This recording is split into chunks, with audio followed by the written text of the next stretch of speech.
Project Lawful aka Planecrash by Arwayne aka Eliezer Yudkowsky and Lintamande.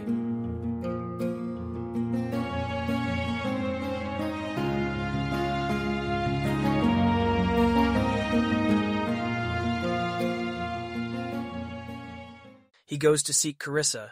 He's supposed to give the plush 4+6+6 headband back after this, and though he thinks he's put himself together in a way that held and will hold with a +6+6+4 headband, it's still the last chance if unwished Carissa has anything to say to a noticeably stupider ex-boyfriend with somewhat stronger emotions. Carissa has been occasionally departing the demiplane for cult encouragement.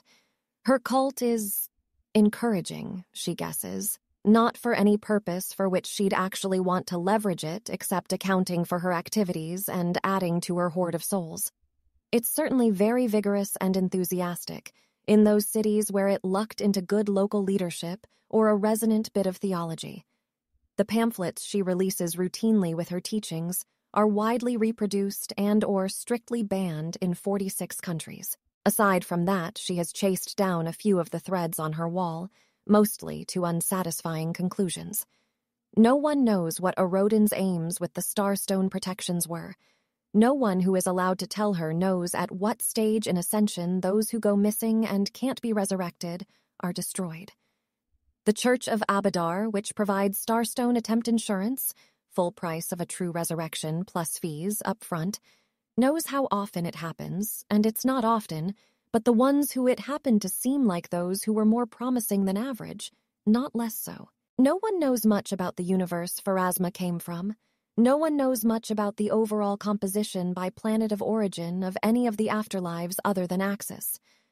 Mortals aren't allowed to wander around arbitrary parts of Axis either.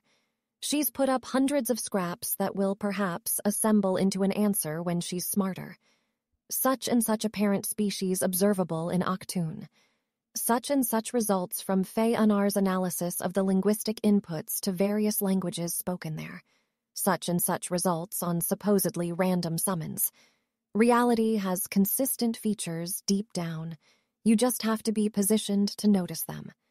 She's no longer in the habit of thinking of it as an Alani teaching rather than a Severite one. But it's important. When she's tired of that, she works on Keltham's magic simulator. It's complicated the way problems are supposed to be complicated, instead of the way they turn out to often actually be complicated. Hey, ready to go? Yeah, unless 24-2019 Carissa has anything left to say to 25-26-25 me, before he goes 29-27-23, and she rises to 29-25-24. I continue to suspect that the wish augmentations run wider than spells and headbands in a way that Galarian can't easily measure. I think there's almost nothing I could say that wouldn't really be about trying to prevent the end of the world. If there are things you'd want to hear, given that. Those need wait only a little longer. Let's collect Redol and Tarnish and go, and remember the infosec conditions around Redol. Redol isn't aware of exactly how many +5s they mean to purchase here. Carissa is hoping that Redol will get suspicious and kill them all, but she considers it unlikely. Yeah. Hello, Keltham. Hello, Savar. I'd be louder about some other issues, especially with Seaver, but I'll put that on hold to ask whether Mr. Doomlord is still a problem, or if you're here because you took care of him, or it, whatever. I unfortunately cannot promise that Mr. Doomlord is no longer a problem from your perspective, but I have all of his stuff, and I don't expect him to be an issue for Cheliax, over at least the next few days. Carissa is a bit more concerned about that, and I wouldn't be surprised if Snack Service calls you in on it at some point. Fucking great. Savar, are we on the same side here? I don't know and cannot speak freely about most relevant considerations. I think I broadly want Snack Service to succeed at what it's trying to do. Are you by any chance on Asmodeus' side and Cheliax's side? Yes. It's a lie, but one she tells unhesitatingly at this point. Asmodeus believing it is good for the only thing that matters. I admit I wasn't expecting that. Is there a reason you're hanging out with Keltham and not running Project Lawful? Yes. You frankly had no right to expect any other reply. Hi, Savar. Wish we could just kick back on the edge of the platform, watching the lava flows, and talk harem reunion things. But I'm guessing it wouldn't go that great with all the genuinely important questions I can't answer yet. Likewise, except I don't even wish we could talk harem reunion things. Are you here in the hopes Keltham will give you valuable stuff for no apparent reason? Hope no knowledge, yes. You are a very different person from that Carissa Seaver I once knew, and you will become more different yet. But for whatever it can still mean, I say to you now, I forgive you. Ione is not in fact even on her list of people that she meaningfully wronged. Ione had negotiated her good treatment with Cheliax before Carissa had any power. She tries to imagine what Carmen would say. Probably that to Ione, Carissa was Cheliax was part of how it twisted people, and so the hurts Cheliax did Ione are to Ione hers in part. None of it really feels like it matters, alongside the end of the world. And she does want to thank Ione for prophesying for her everywhere. That's been very useful, but she doesn't acknowledge around Keltham that her cult is plainly a Nethys Caden plan. She nods. Yeah, I know. You didn't do that much to me by Cheliax standards. What's a measly 20 lashes that I didn't even try to get out of? But you did also hurt some other people I cared about. I forgive you for that, too. Is there anything for which I still ought to ask my own forgiveness of you that you know of? Her face definitely wasn't readable. Oracles of Nethys are very annoying that way. The thing Carissa's going to have a hard time forgiving is that Nethys could have maneuvered for Keltham to be unable to attempt world destruction plans and to have to just work with Iomade, and didn't. She has no idea if Ione understands that, let alone endorses it. I wasn't actually using foreknowledge there, just guessing, so I can't actually read your mind if you were trying to think anything back. If I had to guess again, I'd say that I'm sorry for not answering your questions, even though it's the kind of half-hearted apology where I think I have reasons, and I'm going to go on doing it after the apology. Or if it's about the other thing, then I'm sorry again in that poor halfway fashion where I think I have an excuse, where I say that what I feel about it myself is irrelevant, because Nethys would retroactively not have made me his tool if I would predictably betray him later, and it is better that he have that tool than not. And if it's anything else you can't say, and I can't guess, then please accept the apology I'd probably give if I knew. We should probably not linger here. Yes, quite. There are spells with time limits running. Keltham, I do require directions from you on how to handle this complication. Telepathic bond between you, Tarnish, and Ione. Split to 3 groups, Redul and Keltham, Tarnish and Carissa, Ione and Pilar. Ione, do you know my intended business protocol and rules? Also, do you or Pilar need a ride home afterwards?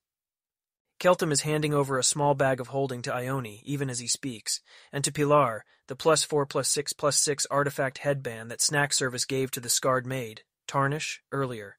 I can give Pilar a ride back to the material once we're done. We shouldn't need to reunite before that. I have a prediction about the contents of the transactions you want us to do, but not any special rules about them, though I could guess at sensible ones.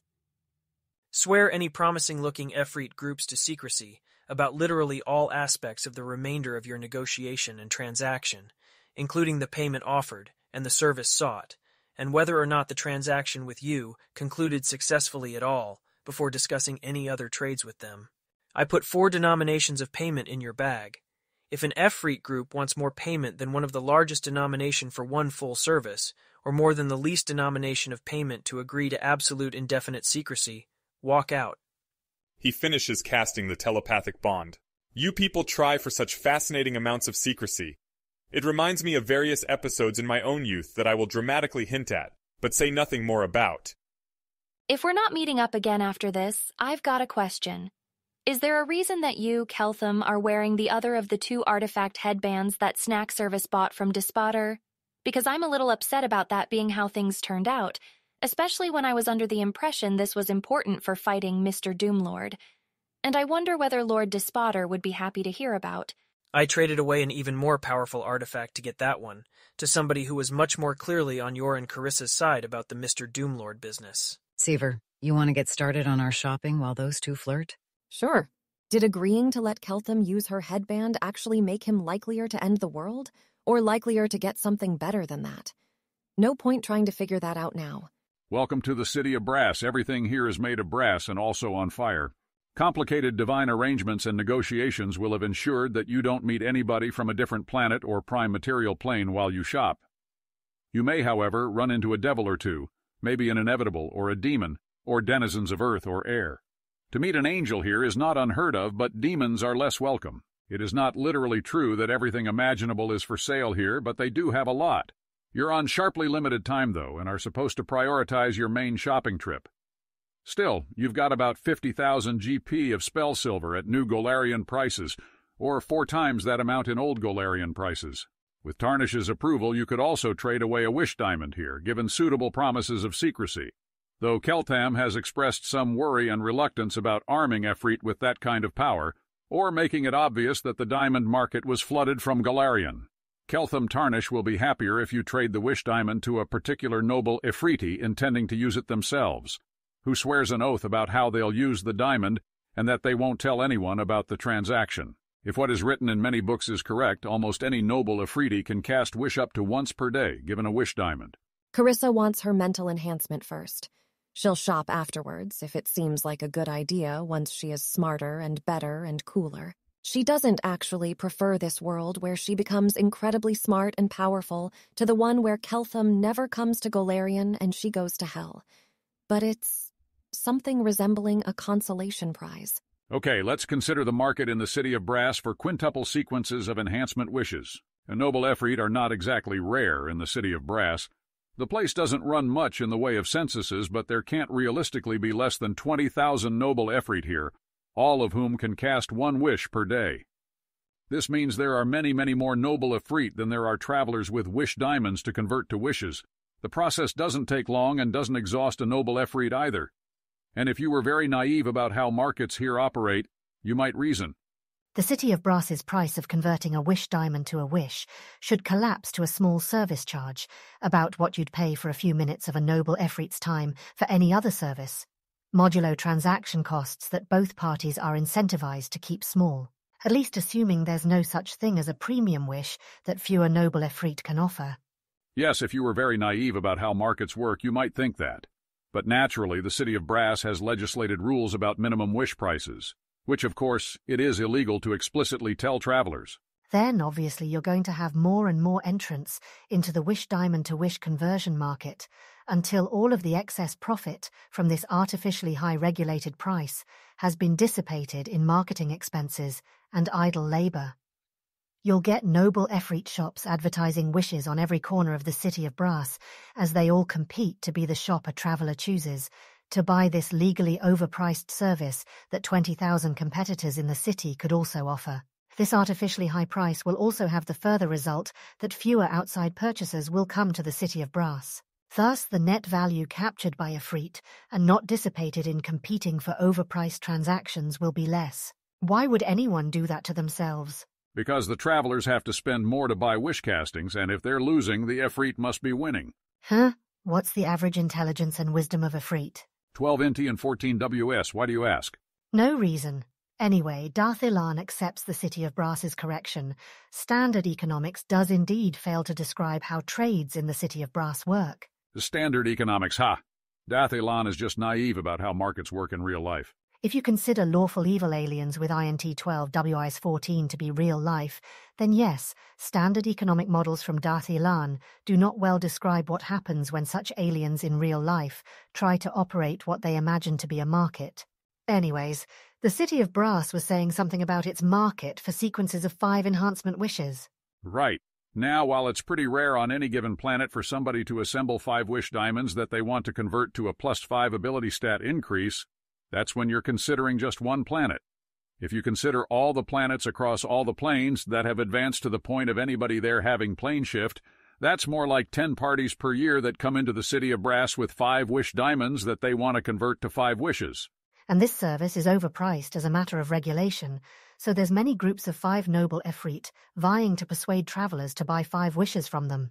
Correct? Yep, though not to the same extent that every noble Efreeti you come across wants to sell you 1 wish. Are there 5 by 6 3, at least 26 groups like that in the City of Brass? Yes, there are. But you'd have to walk around quite a bit, passing many more shops looking to sell you 1 wish conversion and skipping any 5 noble Efreet groups already marked as tried by a nearby arcane mark from one of your companion groups. You might at some point have to grit your teeth and start trying to pull together a new group of 5 noble Efreet who weren't already advertising that combined service. Maybe get a 2 group willing to cooperate with a nearby 3 group. Though this will be a lot more annoying and run a much higher risk that this is externally visible. If the natives combine information and figure out you were buying more than one quintuple series of wishes, that is going to point a lot more interest in your direction, if anybody catches on that far. The ideal and hoped-for outcome is that you went around visiting a lot of shops and swearing them to secrecy. And maybe the City of Brass can figure out that part, but they don't know all those negotiations concluded successfully, and the larger city just guesses that this weird party was trying to negotiate too hard or had some weird extra-secret condition that most noble Efreet groups turned down. This is about how Carissa expected everything to work. The important thing is that they're not weirder than other things that happen around here frequently, and that they can get their delicious, delicious wishes. Oh, they're definitely not weirder than the weirdest thing to happen in the City of Brass in the last week, so long as nobody actually infers that they have unlimited wish diamonds. Does Carissa want an armillary amulet equivalent that somehow provides a +7 bonus to spellcraft instead of a mere +5? It'd be only the equivalent of 20,000 GP, and she could try paying in spell silver to make the real price to them be a quarter of that, maybe, if she's good at haggling. Yes, she does. And she's not even all that interested in saving Keltham money. She has yet to run across a problem other than imitating hell-forged artifact headbands that seemed to require more spellcraft than she already has. The trickiest parts of Keltham's simulator lie elsewhere. But that doesn't mean she doesn't want more. Well, Keltham hasn't seemed all that interested in saving Keltham money either. But Carissa doesn't have an infinite quantity of spending money with her on this trip, unless you count unlimited wish diamonds that can only be spent if conditions of secrecy can be created around that, and you know what a noble Efreeti plans to do with them, and you may need that money for other things. Like an Ioun stone. Does Carissa Sevar want an Ioun stone, a vibrant purple prism that stores up to 3 total circles of spells? Nobody in Galarion has been able to make an Ioun stone for a long, long time, but maybe they just didn't have enough spellcraft and weren't soon to be INT 29 and didn't have a magical simulator of magic physics and weren't trying hard enough. Also, her cult members would probably be pretty impressed if she walked in with an IOUN stone orbiting her.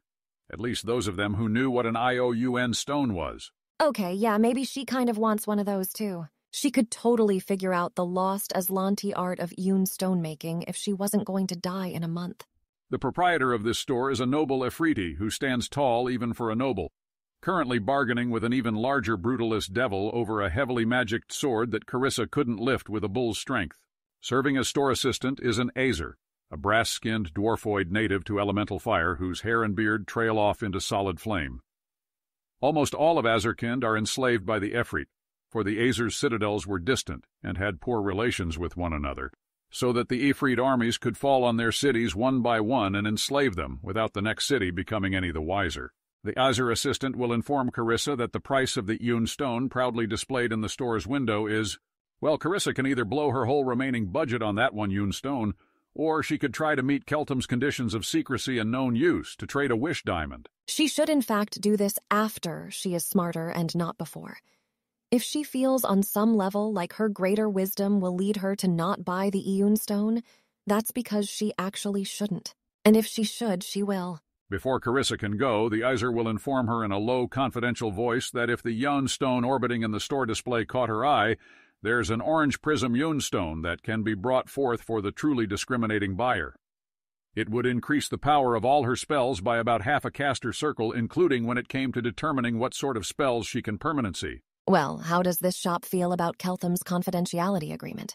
The huge Malik, noble Efreeti, and the huger devil don't seem to be coming to terms on the enormous +2 keen wounding sword. The giant devil of dull golden hide, whose head and shoulders are both crowned and crested with many horns, turns away finally from the bargaining counter. He overcharges even more than do most of his kind, the devil says in Infernal to Carissa Saber.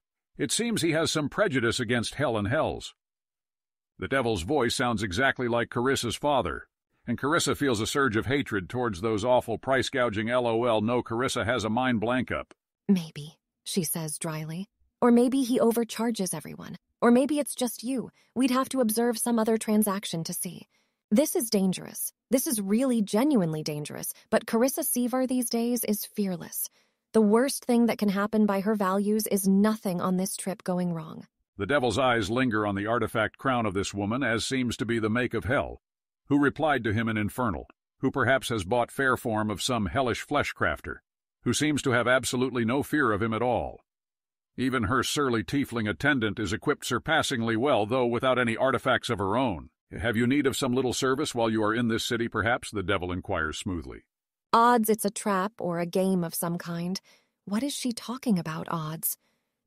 Of course it is.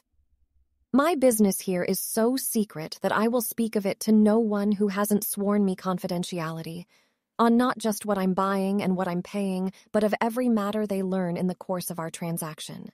And if I promised confidentiality from all the inhabitants of this city, but not from my superiors in hell? No deal. Fascinating. I hope it's not a problem if I report this discussion to my superiors. As they please. Is there a name, then, under which I should report of this matter? Carissa Savar, Dispaders. Should I have yours in case some future business of mine on the material could use it? There's no sign he recognizes her name. Barble Boomalphus of the platform of Searing Irons in Stygia. The devil turns from her and exits the store without further speech. The noble Efriti, that is a Malik of Efreet in their own tongue, has been watching all this with an aloof expression, like a father watching the squabbling of two children, neither of them his own. Well, until she claims to be Dispaders, and then, possibly, his face twitches a little. "Your business here?" he inquires in Infernal, in a voice that sounds like heated brass feels to the touch. Well, do you agree to swear to confidentiality about the content of our negotiation and anything that might be learned in the course of it? I can so swear if you intend to make a purchase here. Yay! She's going to have so much magical bling when she dies. Her face is not expressive, obviously. I do so intend. Then, so long as your intent proves true, I swear to keep secret the content of our negotiation and all that I learn from you in the course of it, save what I must answer to officers of our city to prove to them that I obeyed our city's laws. If we are unable to arrive at a purchase agreement, the confidentiality must still hold.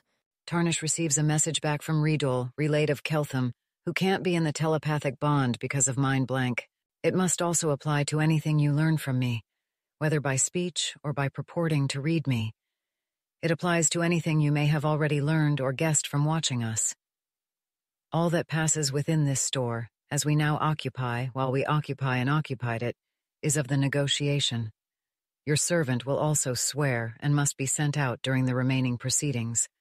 You represent that you neither know nor suspect of others listening to us. You may swear to the officers of the city no more than that you have obeyed the city's law. The Malik's eyes narrow, and from his throat comes a brazen laugh. Stringent conditions indeed, if I may not report on what I've already learned and what a devil already knows. Do you, perhaps, offer me some token of payment to cover the event where we do not arrive at a purchase agreement after all? No, I desire to reach an agreement and expect to, but I won't pay if we don't. He stares at her in silence for a full 6 rounds, weighing the probable value of being able to tell other Efreet the bare facts so far, as she didn't seem particularly eager to conceal from that devil who was eager to do her service. The crown on her head, Dispader's name, the loss to his pride, and the effect on future bargaining if he concedes this much, the possible loss of profit if he scares off this customer. What decides him in the end is the number of other shops in the City of Brass. It would be all too easy for her to leave. Yes, well, that's what happens when you institute price floors in the most naive possible way, without actually doing any of the further coordination steps that would let you act as an actual monopoly. You get excess entry, until all of the excess profits are being dissipated by the seeking of that excess profit, and buyers are doing sellers an implicit favor, which gives buyers more negotiating power that they'll use on unregulated side frills. I accept, he says, and swears to her conditions. His servant does likewise and then leaves. Great. She wants all the Yoon stones and she wants to pay in wish diamonds. But the Malik has to state and swear to the use of those wish diamonds, as must be agreeable to his customers. There are many non-destructive uses of wishes that they'll be happy to agree to. How many wish diamonds does she have to trade? 2 I'd considered for purchases here, some others for some other purchases, which I'd consider if you have more than I'm aware of. He has but the 2 Eun stones, but there is much else about his shop that might interest one who pays in wish diamonds. Since he has bound himself not to say anything of it, he admits himself quite curious what might lead Dispader to open out his treasury so. Perhaps if he knew her purpose, he could point her towards more appropriate items. She's starting a cult. She mostly wants to look really cool and conceivably at some point overthrow some governments. The Malik shows her a variety of items, none of which are truly tempting except for a robe of the Archmagi. It's gray and neutral aligned. Carissa would have to atone to lawful neutral to use it. But she keeps up a mind blank so hell wouldn't find out, right? I wanted to be able to wear a gray robe of the Archmagi is something that any reasonable deity should understand as a just reason to atone. She is briefly tempted, but no, she thinks that there is absolutely no way a visibly lawful neutral person could serve the specific role that Carissa Savar is serving. She could disguise it, obviously, but some people cast true seeing in situations involving her. Also, she doesn't actually want to go to Axis. If all this ends somehow, with nothing fixed or improved or destroyed, with all who trusted her betrayed, then she should burn eternally. That would just be correct. Not that she even could go to Axis, but it seems like if you don't even want to, you probably can't atone. She'll just get the 2 Yun stones. He'll try for a while to bargain her up to 3 wish diamonds before grudgingly settling on 2. These gems he'll swear to use only for increasing his own ability stats, but he desires not to do so this day, for he has hopes of coming across a further wish diamond sometime in the next millennium, by which means he might increase a stat by 3 rather than 2. She'll purchase the robe of the Archmagi for a friend, if he agrees to use those 3 wish diamonds tomorrow, but not today, and to swear to total secrecy the Maliks whom he pays or offers to pay, to help him cast 3 wishes in succession. If that robe of Archmagi is really worth 2 wish diamonds. She has less patience than does Dispaders. Do they by any chance have a 4th wish diamond they'd be willing to exchange for basically anything reasonable he has? If it'll save them bargaining time with other Aphrit, who'll otherwise waste that time, she's willing to look over any easily portable valuables he has, such as would be readily accepted as currency within the city of Brass, that they could later spend in place of the last wish diamond, and not need to repeat all this bargaining. They get out of there eventually, Tarnish having sold a 4th wish diamond for noticeably less than it was worth as of today, and rather a lot more than it might be worth later. There are some people in the world who'd know Carissa Savar well enough to infer, from how much she doesn't look happy about her Yun stones, that either she has gained a lot of skill at bluffing, or she thinks something incredibly awful is going to happen very soon. Next up, the wishes then? Yes, they do in fact have things to do and people to become. Walking through the city of Brass with a lesser artifact crown plus 2 fucking IOUN stones orbiting your head like your fucking Philandrial Morgatai attracts more stares and avaricious glances than just the artifact crown. Nobody tries it, at least not yet. Everybody in this part of Famak Madana is a few millennia old at least, and didn't get to be that way by directly attacking unreadably mind-blanked adventurers with a lesser artifact and 2 fucking Yun stones. In time, they succeed in coming across a larger building, a mighty brazen slave market, which also advertises in passing that it grants wishes, or even 5 wishes in succession, as is one indirect way of advertising that this business is worth the attention of at least 5 noble Efreet. In retrospect, you wouldn't actually expect to find a shop that was just 5 noble Efreet waiting around to perform a service whose custom they might receive once per year if they were lucky. Is there anything good in the slave market? Carissa is in the market for ways to piss off her ex. 5 wishes, please. It's a little more complicated than that, but yes, she can get to that point under Keltham's onerous conditions without spending too much time. 2 fucking Iyun stones orbiting your head commands a lot of commercial respect. A devil-wrought lesser artifact is something you get by being on sufficiently good terms with Hell. Iyun stones take money. The interior of the building is overwarm by Galarian standards and very temperate by elemental fire standards, replete with air she could breathe without even a planar adaptation. There are mortal slaves here, drawn from the material, who require more favorable living conditions. Though Carissa was only permitted to see a single chamber of slaves drawn from Galarion and the other planets of its star system, for some reason or other, still, she could have had a Shobhad slave warrior of Akaton or a pliant and broken Lashunta of Castrovel, did she wish to piss off Keltham by buying such a person, and then, presumably, mistreating them. Mentioning that she wants to engage in secret negotiations with the noble Efreet owners will garner some looks even more arrogant than usual. And the Malik brought forth won't, in this case, agree to secrecy only on the basis of intended purchase.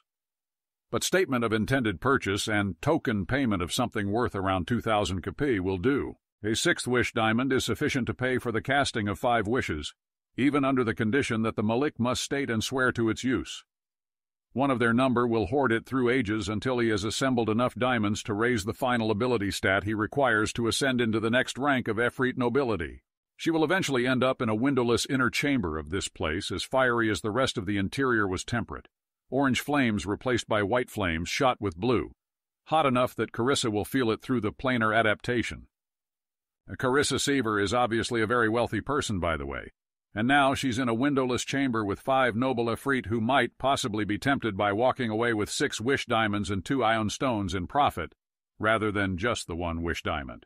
5 Malik acting together in a surprise attack, not that much surprise, but unannounced at least, and supported by their subordinates and slaves shortly after, might take a victim unprepared even if they were relatively mighty for a mortal. That person at INT 27 and outlining a dozen possible worlds will have considered Carissa's death to hell and its mind-reading as something Carissa might want consciously and subconsciously. Carissa Seaver won't have been allowed to come on this trip and augment herself without a promise that she'll try by sincere effort and wit to stay alive, however much she might hope to die. That person will not have asked of Carissa that she not hope, but he'll have required that Carissa not act to bring about her hopes, that she, if necessary, act to prevent her hopes from coming to pass. He's put himself together in a way where he can hurt about that, about demanding things like that from somebody he still cares about. He no longer tries to avoid that hurt by taking refuge in calculation.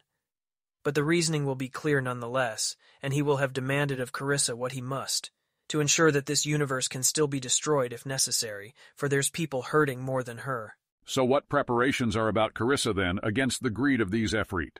Especially any visible preparations as might discourage their greed from being acted upon in the first place. Those preparations cannot involve too many protections or displays that are both expensive and temporary. Their pair needs to repeat this task 8 more times at least before the trip is done. Intelligence is coming up with a ridiculous stack of moment of prescience and contingent gaseous form and anticipate peril and foresight and testing in advance that she can banish herself using her crown when on other planes and making greater slaying arrows for the Afridi Bane crossbow Tarnish is conspicuously carrying. Wisdom is realizing that all of that has at best an 80% chance of working given the known capabilities of the Afridi, and that the Afridi too might have unknown capabilities and just negotiating up front for their safety during deal-making. It makes her look slightly less invincible, but it also makes her actually safe. The Malik will of course act terribly insulted and disdainful, but eventually give in about this. Carissa is the only one on the expedition who has a hard version of this problem. Keltham can just have an alchemical dead man switch suicide bomb that would destroy the diamonds about his person. Carissa made an attempt to persuade him that the Afriti would not especially believe him about this, and so it was likely to be tested, but eventually gave up. If Keltham wants to melt himself and his possessions in an acidic slurry, who is she to object, really? It's not his only precaution. What makes Carissa's side hard is that she's the one who has to actually not die. He can explode himself and come back again to find more sensible Efreet. Anyways, by a similar token, Carissa Seaver has sometimes been known to undergo great cognitive shifts when under importantly different cognitive conditions. Perhaps at INT 29, she will decide she is a different person, not bound by past oaths. Perhaps at INT 29, she can configure her thoughts in a way that sidesteps the Gaius earring without that ever looking on a first step like a forbidden intent to defeat the Gaius. It would take both intelligence and arrogance to imagine you'd come up with a plan to defeat that possibility at INT 27, to raise up a more powerful Carissa and then contain her. It would require more than just believing in your own intelligence's power. It would require respecting your own INT 27, but not her forthcoming INT 29. It requires thinking that you exhaustively searched every option Carissa Seaver would see, using not just a more powerful INT 29, but also her own different ways of thinking. You could call the alternative wisdom, but in Dath Ilan they just call it thinkumph or maybe security mindset. Carissa totally bets at INT 29 she'll be able to think of a way to betray Keltham, maybe even one that leaves her options more appealing than pleading with Odelmans to squish him. She'll take off her beautiful, wonderful headband and replace it with an intelligence headband while she gets wisdom, and then take it off entirely while she gets intelligence. One after another, the 5 Malik cast 5 wishes upon her, using the exact wordings that she gave them and bound them to with oaths, that she be made forever wiser. The 5 wish spells are differently worded in the sequence, to match at some invisible edges, to tile to a greater wish spell that settles into Carissa and makes her something more.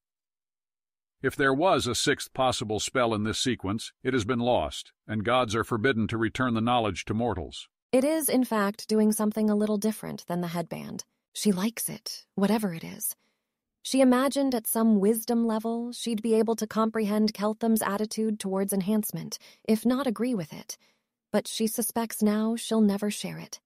The more she is, the more of her there is, the better. She is moving towards herself. Next, then.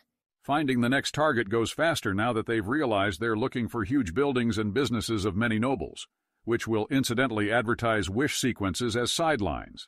The next such building makes foresight prickle against her mind like it can no longer do in Golarion where prophecy is broken. She instantly dimension doors them out. The one after that doesn't feel dangerous. 5 intelligence, please. These fucking rich people. These Golarion-filtered shops could only even offer foresight scrolls for sale because somebody sold them to the City of Brass centuries earlier, before prophecy broke. Anyways, yes, it continues to be more complicated than that, but 5 intelligence, sure. It doesn't make anything new click into place. It wouldn't be expected to until she puts the headband back on. How about 5 splendor, then? Splendor. Among the many complicated feelings Carissa has, as she continues on her shopping spree, is a sense of intense grief that she cannot enjoy it, that this is a beautiful thing, a fascinating thing, an incredible thing, something she wants to extend to every person alive and every person ever to live. And yet all she can feel is terror that it won't be enough, that no matter how intelligent she gets, she won't see a way out. She gets strength and dexterity and constitution enhanced, too. There are cognitive effects, which she expected, and they're not subtle, which surprises her. Humans are, it turns out, a body as much as a soul, and having that body respond more quickly to your instructions, move more effortlessly, have more energy, is like the difference between being struck with a flu and being in perfect health. If she figured out an assembly line setup for belts of constitution, no one would ever get sick. No, doesn't matter. They're all going to get annihilated. She wants her headband back.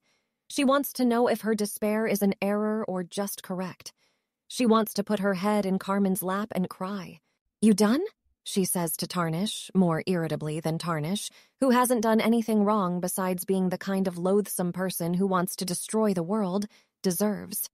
Keltham asked Tarnish under Detect Thoughts and also Truth Spell if she was confident that her commitment to do literally anything in exchange for some mortal finally holding Pharasma to any kind of account would stand up to increasing her own intelligence, wisdom, or even splendor. Tarnish's reply, which in its own way revealed more wisdom than many who detect as wiser, was approximately, "Lol, no, how could I possibly know that? She's fine waiting on all cognitive enhancement until later, and is just here for strength, dexterity, and constitution boosts. They can head back now, though it would also be okay if Carissa wanted to shop around more and buy more amazing magical items that Tarnish can watch her not enjoy, or even magic items that might help Carissa in not destroying the world, if she's got any ideas for that. Tarnish is not very against destroying the world, but she does have dreams of her own. She wants the world to be fixed, in part by her own deeds and acts. That way she can go around ever after being awful to good people, and then telling them she's done more good than they'll ever do, and she wants them to suck it up and take it in partial repayment. They can do a second trip later if she thinks of anything. She doesn't actually think that saving the world is going to involve clever, overpowered magic items, just the people with the power to kill everyone deciding that actually they should only destroy hell or something. He does worry that they won't be able to make a second trip, the City of Brass being too interested by then in the question of whether those mysterious visitors actually had that many diamonds, especially if they hear from Golarion about who that probably was and the concept of chemistry. But then, he also worries about that because he is still on the lookout for tropes, and it would be tropey if they only got to make one trip and had to buy everything they needed on that one trip, or else fail. Let's window shop in the slave markets for a bit and then head home. Hey, bitch. I don't mind destroying the world, but I do slightly prefer it get fixed instead. And I don't trust Keltham to actually achieve that while he's trying hard not to think about it as a possibility. I'm definitely not smart enough to do it myself. And you won't be smart enough either, if you stop hoping. So buy literally whatever it takes to cheer you the fuck up. We've still got shopping money, and I'll approve spending another 5 wish diamonds if I have to. Lit. Mistress, I don't mind Master's slightly worse outcome, but I do slightly prefer the better one, etc. To her own astonishment, Carissa feels something then. It's a surge of fury and loathing and terror stronger than she's ever felt before, and wow, it is not helping at all. Of course Keltham isn't going to think of it. He's a fundamentally despicable person from a broken and nightmarish world which treats actual human values. The desire to live, the desire to endure, the desire to grow, as horrible dangers everyone must be carefully twisted out of contemplating. He is broken in a way that no enhancement can repair, because they are twisted so as to ensure every bit of humanity remaining in them is lost in favor of the broken blankness of their civilization when they get smarter. He will not come up with anything.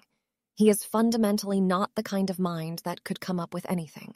She would not be saying this if she had her headband on, because it's not even quite true.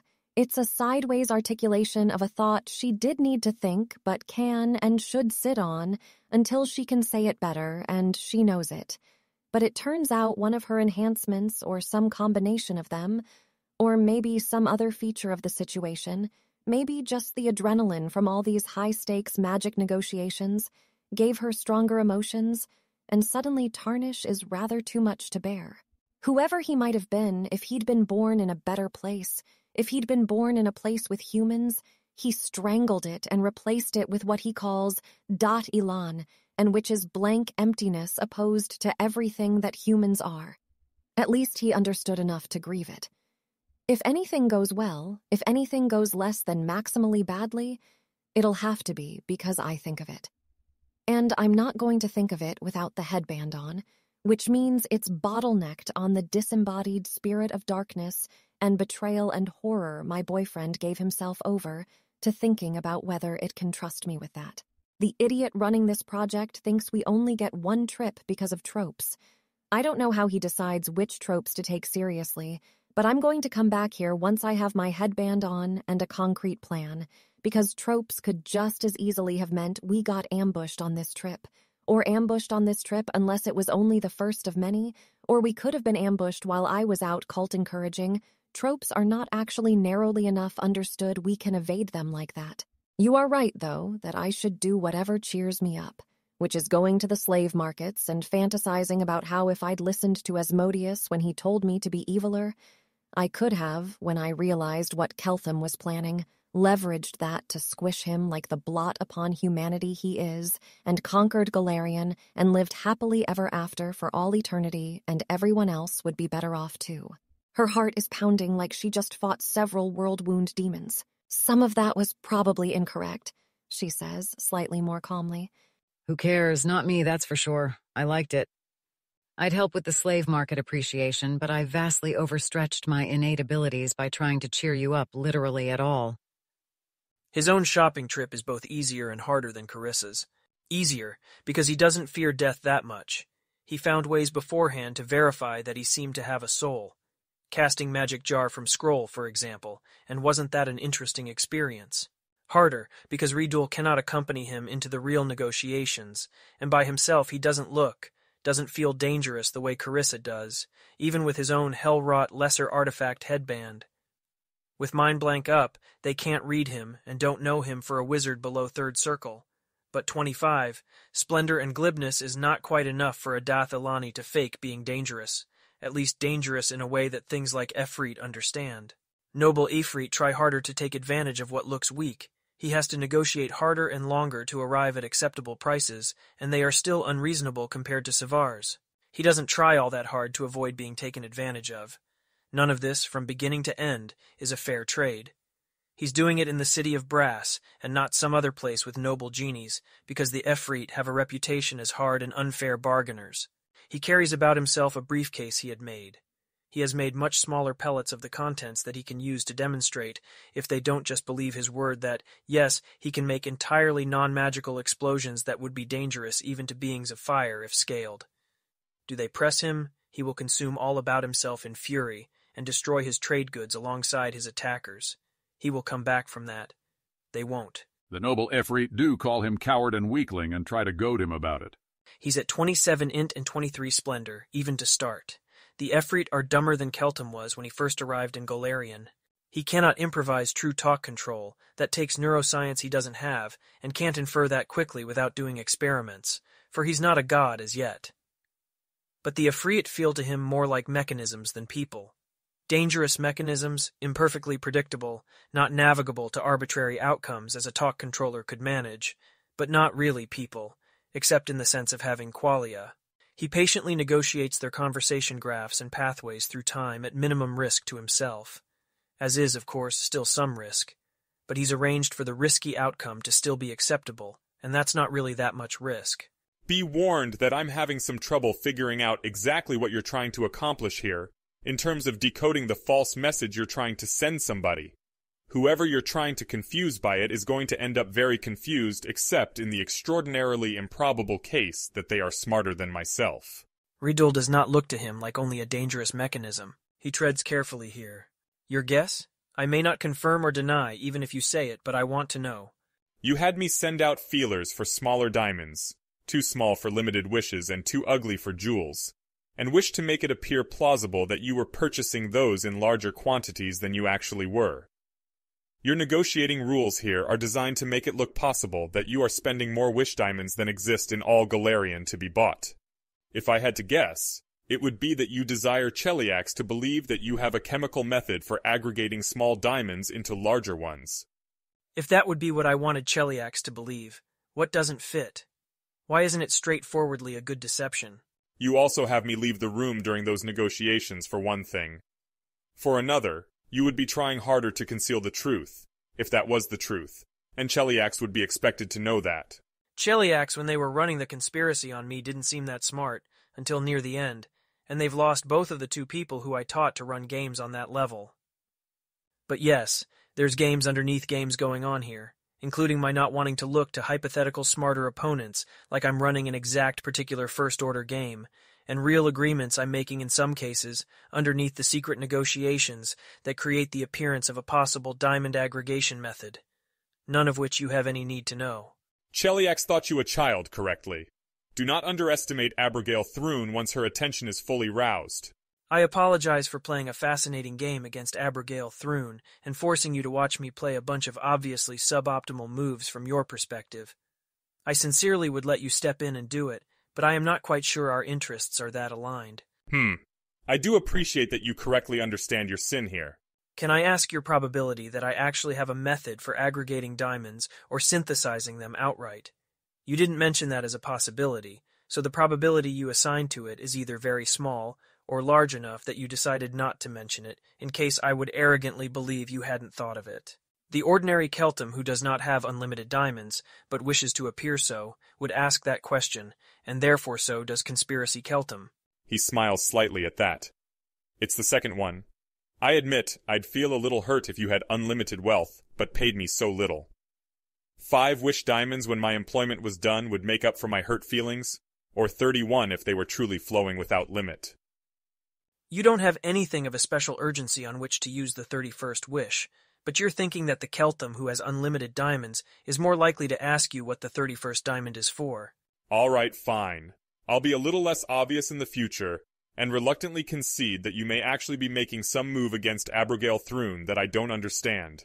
It's not a good outcome that Riddle respects him a little more, but the other possible mental states that Riddle could enter down this conversational graph were worse in expectation.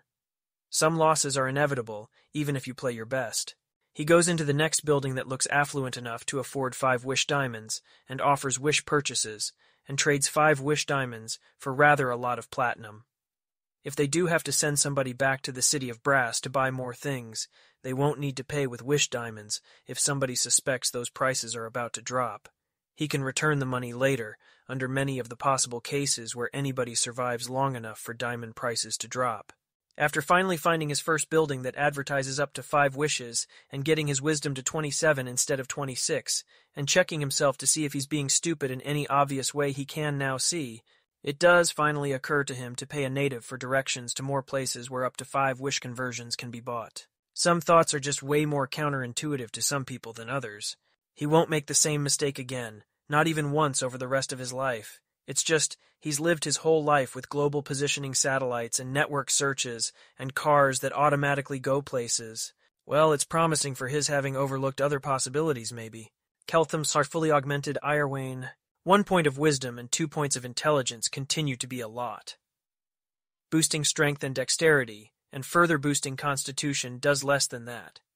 But it does something, the increase of these strange weights in Galarian's conceptual magic ontology, that seems to think them words speakable in the same breath as wisdom. It would be a little easier to become a god. Like this, it feels. There is more weight to his person. He spends 6 wish diamonds and buys a belt of physical perfection, +4+4+4, as you can find somewhere in all the city of Brass if you try a few shops and pay for directions. It's not for himself, it's for Carissa. She'll need it more. He gets her a black robe of the Arc Magi, too. Though she'll need to not wear belt and robe and Ioun stones where Riedel can see all that. She must leave Riedel behind on future trips occulting if she wants to wear it all. Riedel would know, if he saw. They can get some fake versions of at least the belt and the robe made up with greater magic aura, so that Riedel will have an alternate explanation to hand for any rumors he hears later. In time, a slightly different man returns to the Doombase, so that Carissa Seaver can put her headband back on and hopefully undergo positive changes of her own. He did not, at any point, enjoy seeing her like this. It's not the kind of cruelty a distant past Keltham was slowly learning to enjoy. He doesn't know if Carissa Seaver will find a path to a better world than she feared, though he does surely hope it. But Carissa Seaver should have wisdom enough now to make an internal decision, and enforce that decision, to stop hurting herself within whatever world she comes to believe herself within. So he greatly hopes, and somewhat less greatly predicts. Carissa Sever, inexplicably even to herself, cheered by wandering through the slave markets of the city of Brass, or possibly by saying mean things about Keltham. Plane shifts from a scroll back with Tarnish and then teleports them to the base. The way he would have ideally liked to do this is with him running detect thoughts on Carissa as she ascends, and Carissa having access to his own thoughts in turn, so that she can see what he thinks of what she is thinking, and so that he sees if she outgrows the Geas at the same time as she stops believing in the value of oaths between people with differences. He has fallback options if that would be really bad for her, in her own opinion. I think that'll be uninformative because I won't have thoughts while you're observing them. That's how I was able to pull off the whole project of getting Asmodia and Peranza's souls in the first place. I knew I wouldn't think until I was alone. He's aware. He modeled that process in sufficient detail to think of it as one possibility among others, and prompt her removal to a scry-screened area after she got an artifact headband, timed for when she wouldn't have prepped spells yet. He knows that what she thinks while under detect thoughts will end up not being something that can bind her real self. She doesn't need to think about whether or not her real self is a being that will keep oaths.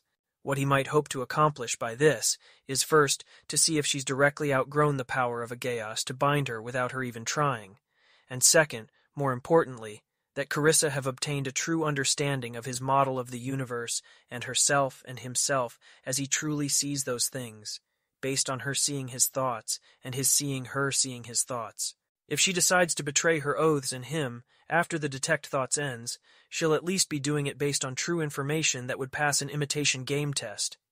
She'll be doing it based on correctly knowing the structure of oaths and what's at stake there far beyond Pharasma's creation.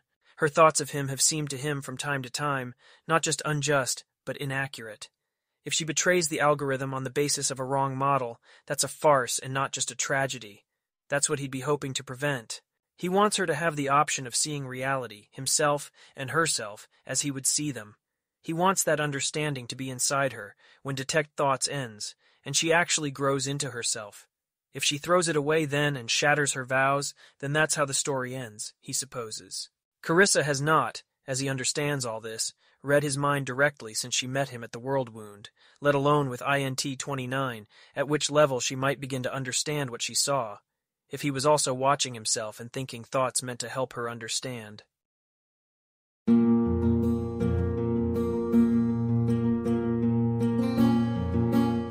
If you wish to support this AI reading and others like it, please visit patreon.com/AskWhoCastsAI. Any help is appreciated. And thank you to executive producer John Doe 7776059.